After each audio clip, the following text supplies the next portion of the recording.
la première remarque qu'on a pour habitude de faire. Dans le contexte africain, lorsqu'il y a dégradation des mœurs au niveau de l'enfant, on ramène tout à la mère en fait. On se dit que c'est la maman qui a tout gâté, mais lorsque ça réussit, on se dit que c'est le père. Donc pourquoi est-ce que lorsqu'il y a un enfant qui ne réussit pas dans une famille, toute la responsabilité descend sur la mère? C'est ce que moi je n'arrive pas à comprendre. Pourquoi est-ce que le père ne doit pas se dire oui, l'apport que je n'ai pas pu donner dans l'éducation de mon fils ou bien de ma fille qui a fait qu'il y ait ce résultat-là? Donc il faut qu'il y ait une remise en cause dans les deux cas. Un sujet de responsabilité très délicat. Moi, j'ai souvent pitié des femmes parce qu'il y a beaucoup de responsabilités qui retombent sur la tête des femmes. Et l'évolution que le monde prend de nos jours, la tendance de l'autonomisation des femmes, loin d'être quelque chose qu'on devrait applaudir comme on l'applaudit, devrait plutôt inquiéter davantage et rappeler aux femmes qu'on est en train d'augmenter leurs responsabilités en ce qui concerne l'avenir de l'humanité.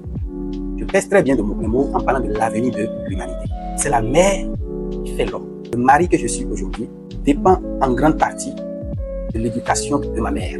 Tout enfant est davantage influencé à la base par sa mère que par son père.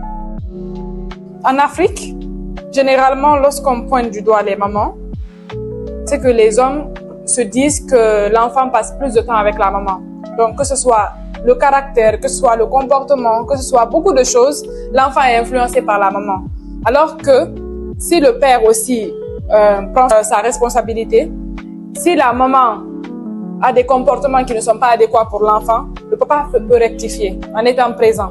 Donc, le fait de dire que tout est sur la maman, je ne suis pas d'accord avec ça. Mais généralement, quand on dit quand un enfant réussit, c'est sa maman, quand un enfant ne réussit pas, c'est sa maman, c'est dans la mesure où je pense que l'enfant passe beaucoup plus de temps avec la maman. Des exemples concrets que vous avez donnés là, c'est très répandu, surtout en Afrique, parce que la plupart des cas, c'est souvent quand l'enfant ne réussit pas que les hommes disent « Ah, c'est ton enfant, c'est toi qui l'as éduqué. » C'est parce que l'enfant est plus avec sa maman qu'avec son père. Mais je pense que c'est par manque de responsabilité des parents. Qui pouvons-nous responsabiliser premièrement? Je ne dirais pas que c'est le père parce que je suis un homme. Où est la responsabilité alors de l'homme? La responsabilité commence même à partir du moment où il a engendré cet enfant-là. Il revient au père d'être attentionné, d'entourer la maman des conditions de vie qui vont permettre à cette dernière d'entretenir des pensées positives. L'éducation ou la réussite d'un enfant est basée sur les deux parents qui travaillent ensemble, même lorsque ça ne va pas parfois entre eux, qui mettent en priorité l'éducation de l'enfant. Dans un cadre où les deux personnes sont encore ensemble, même séparées, c'est rare, mais ça existe. L'éducation de l'enfant est irréprochable parce qu'ils mettent en sourdine leurs besoins, leurs différences, leurs problèmes pour mettre en avant l'éducation de l'enfant. Femme. Je me référais à une pensée plus vieille que moi-même qui dit toujours que la femme est la mère de l'humanité. Ne dis pas l'homme, on dit la femme est la mère de l'humanité. Il revient au père d'être attentionné. Il revient au père d'entourer la maman des conditions de vie qui vont permettre à cette dernière d'entretenir des pensées positives, d'avoir des sentiments et des sensations élevés. Mais imaginez un père qui maltraite une femme enceinte, qui ne pourvoit pas à ses besoins. Qu'est-ce que cette femme va penser? Si c'est elle avec le bébé, doit courir, doit aller au boulot pour chercher de quoi manger, pour chercher le bien-être, c'est-à-dire les moyens de vie qu'il faut. Est-ce qu'elle ne sera pas stressée? Dites-moi. Le stress là qu'elle entretient en allant travailler, est-ce que ça ne va pas rejaillir sur l'enfant?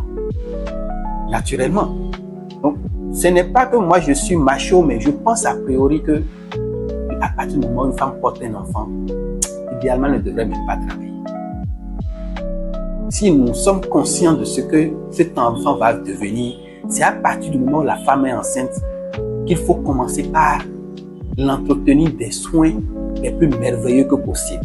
C'est-à-dire, moi je rêve toujours de voir ma femme quand elle est enceinte, être dans un jardin fleuri, à se promener à longueur de journée, être entourée de domestiques qui répondent à ses moindres besoins, à pouvoir se baigner dans une piscine, plutôt que être sur les talons en train de courir dans des bureaux sous prétexte qu'elle est en train de travailler, sous prétexte qu'elle a une certaine autonomie.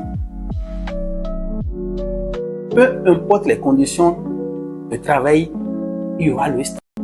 Il y aura le stress. Ce stress va rejaillir sur l'enfant. Ça, vous voyez. Alors, donc, vous voyez un peu la responsabilité du père.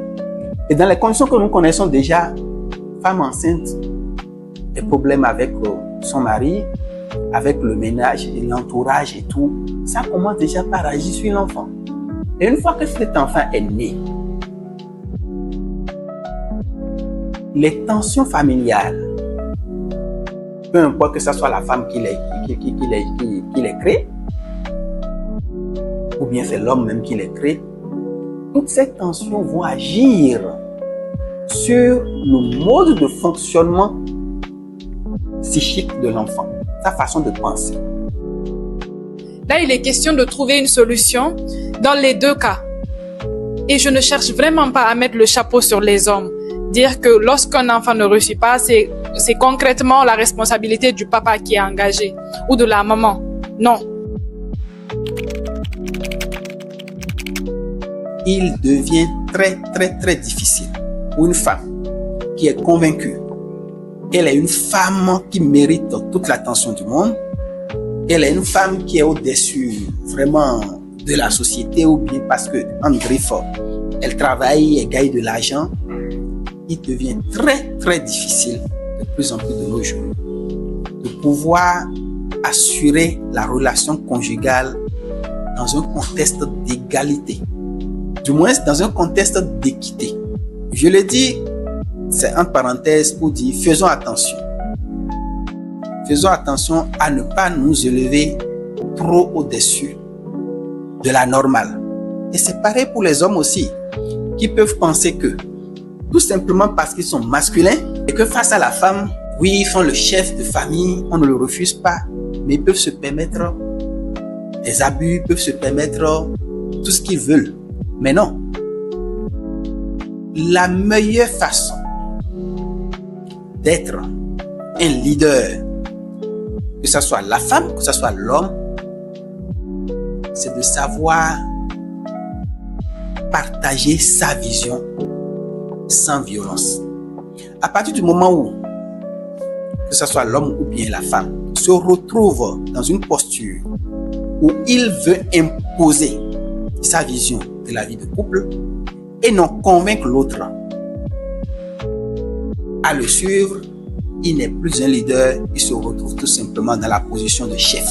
Et le leader, a priori, c'est quelqu'un qui défend les valeurs. Il défend des valeurs qui sont universelles. Il ne défend pas un ego, mais des valeurs. Or, la tendance qui fait qu'il y a de plus en plus de mésententes dans les couples, c'est beaucoup plus la défense de l'ego.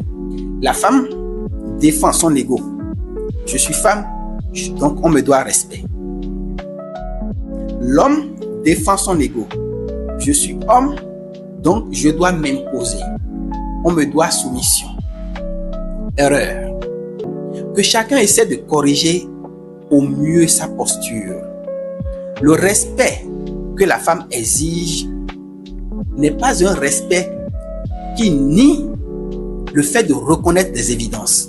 Ce n'est pas un respect qui doit nier le fait de reconnaître chat par chat, chien par chien.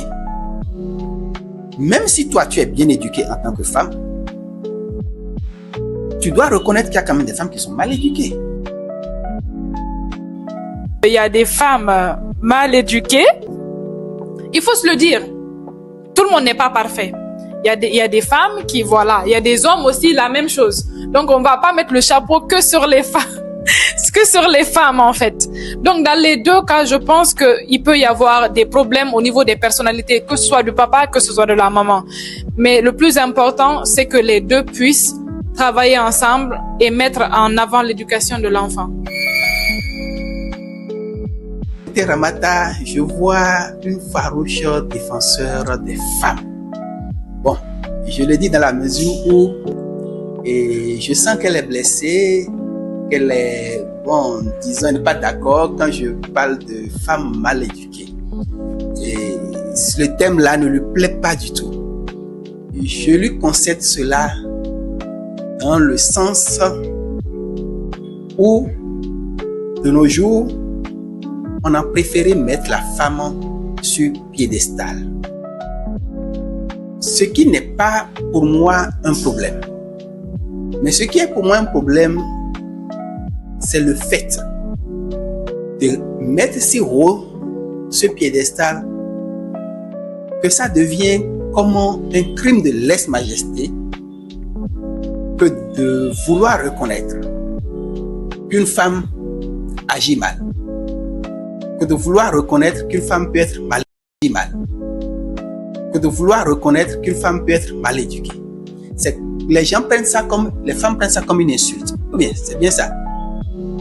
Mais si on dit un homme est mal éduqué, un homme est violent, bon, ça y va du soi.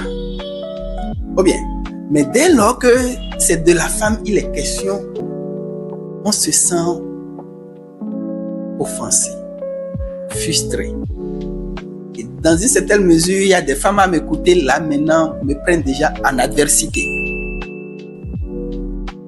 Je trouve, à mon humble avis, que ce sont des erreurs d'appréciation, des erreurs de jugement qui vont nous aveugler à voir les réalités du monde actuel en face afin d'y faire face de façon assez responsable pour empêcher l'humanité d'aller à la dérive.